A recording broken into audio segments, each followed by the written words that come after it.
Hey there, Wargamers, and welcome back to another Wargames Delivered video. In this video, we're going to be going over the desaturated blue triads, featuring Apocalypse from Marvel United here. Starting off with Night Sky, we're going to use this on all of the darkest areas on the model.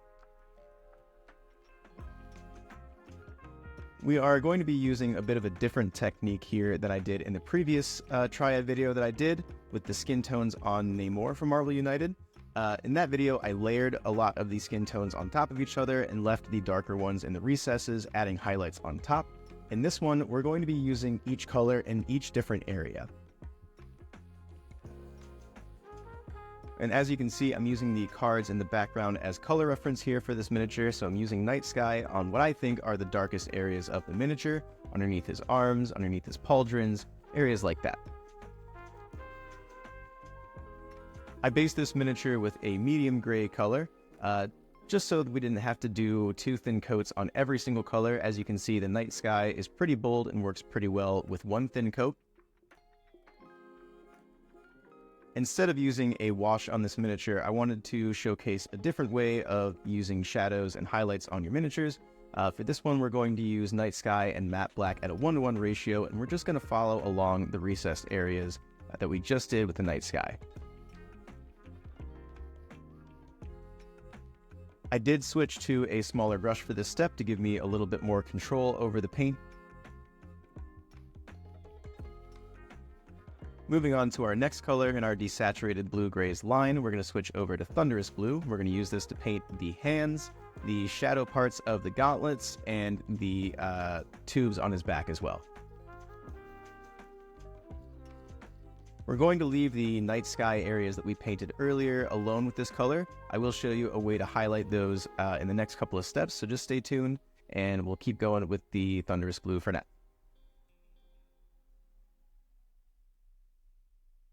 This is one of the darker, more bold colors in the line, so again, you should only need about one thin coat to get a nice even coverage on this color.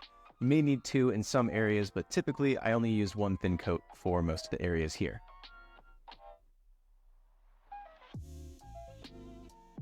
At this stage, it's a little bit difficult to notice if you're having much of a different effect with the two colors, but just keep at it. As you keep adding those lighter colors, it'll really start to shine.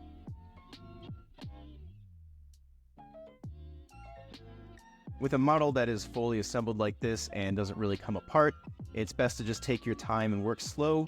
Try to avoid any areas where you don't want this color or any mistakes to happen. If you do make any mistakes, just go back with the previous color or the base coat color if you need to. If you make any mistakes on any of the gray areas that we haven't painted yet, don't worry about covering those back up. We'll be covering those with another color later on, so just keep going.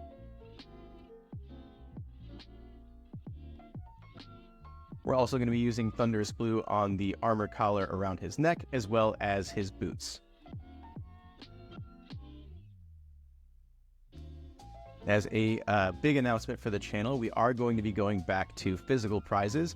That means paints, miniatures, etc. So be sure to enter the giveaways for your chance to win. On to the shading of the Thundurus Blue areas, we're going to switch back to Night Sky and hit those recessed areas on the hands. Anywhere else that we painted with Thundurus Blue, if you see a recessed area, just go ahead and add a thin line with the Night Sky.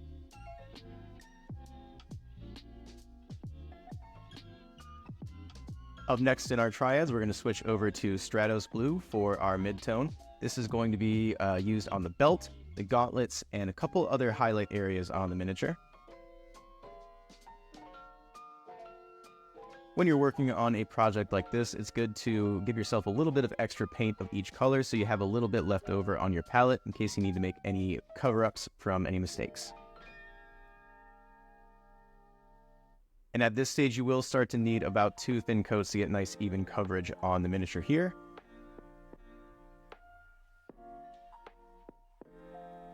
Now with the Stratos Blue, we're going to switch over to doing some highlights over the Night Sky areas that we did. So here we're looking for like the opposite of what we're doing with the shading. So we're looking for the raised areas. Here's an example of how I did the highlighting on this miniature. I wanted to skip a color in the Triad line and move on to the next one for the highlight. So for instance, using Night Sky, we're going to switch to Stratos Blue for the highlight and so on. Moving on to the lighter half of our middle tone of the Triad, we're going to switch over to Wolf Gray. We're going to use this on the chest, the back, the shoulder pads, and the legs. Now that we are in the lighter half of our Triads here, we're going to want to thin these paints down a little bit more than the ones that we used previously in the video. We're also going to want to use 2 thin coats to get nice even coverage on these colors.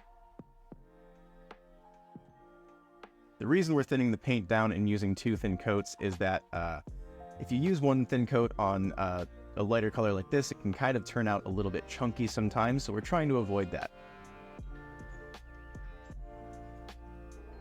And as I mentioned before, try to leave a little bit of paint on your palette of each color that you use so that you can quickly go back and make any corrections that you need to.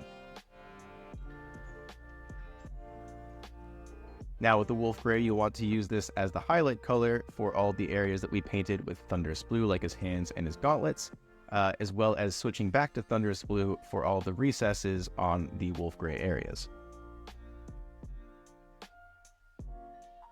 As always, if you're interested in picking up any of these Triads for yourself, be sure to visit us at wargamesdelivered.com or use our link tree to head to our Amazon page. We'll also use Wolf Gray to paint the larger portion of the tubes on his back. Once that's dry, we'll switch back to Thundurus Blue for all the recessed areas on the Wolf Gray areas that we just painted. Moving on to Runic Cobalt, we're going to use this to add some initial highlights on the Wolf Gray areas. These won't show up too much, but we'll also be highlighting with the last color in the Triad as well. We'll also paint the big A that's on his belt with this color too. Again, we're thinning down the lighter paints a little bit more than the darker ones from the previous steps, but not too much to where it gets runny. You want enough control over the paint to where it doesn't go everywhere. In this step, just slowly take your time and build up those highlights on the most raised areas like the tops of the knees, the muscles, and the edges of his pauldrons. Now moving on to Frost Blue for our last highlight color, we're going to use this on the edges around the A on his belt, as well as over the Runic Cobalt that we did earlier. Now the body is effectively finished. We're going to switch over to Gray Castle to base coat the face.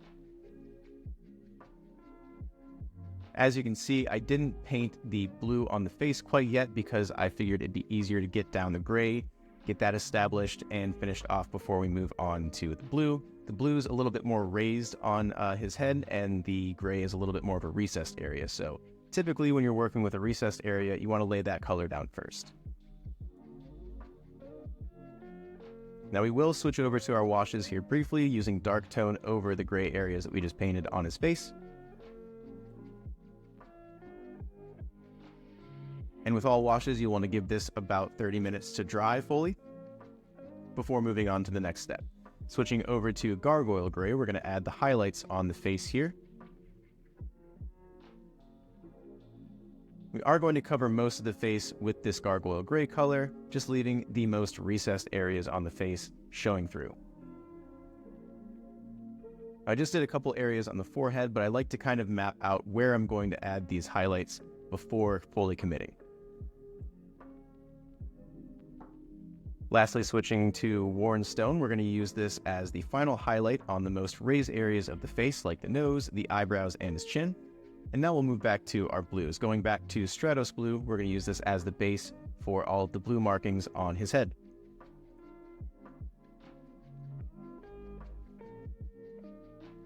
Like we did with the previous highlights, we're going to skip a color in the Triad and move on to Runic Cobalt for the highlights here on the blue areas of his head. And as always with highlights, just be careful around the gray areas that we painted, especially those two markings on his head there. Hitting those highlights is a little bit tough. We're going to switch to Basilisk Red very briefly for the mouth here. And then we will switch over to our matte white for the teeth and the eyeballs. As you can see, he doesn't have any pupils, so these eyes are actually pretty easy to finish off. And lastly, we'll switch back to dark tone to tie everything in the mouth together and really add a lot of definition to the face here. And once that is done, go ahead and base Apocalypse, and he is ready to battle the X-Men. Thank you guys so much for watching. Be sure to stay tuned for more videos, and we'll see you in the next one. Bye.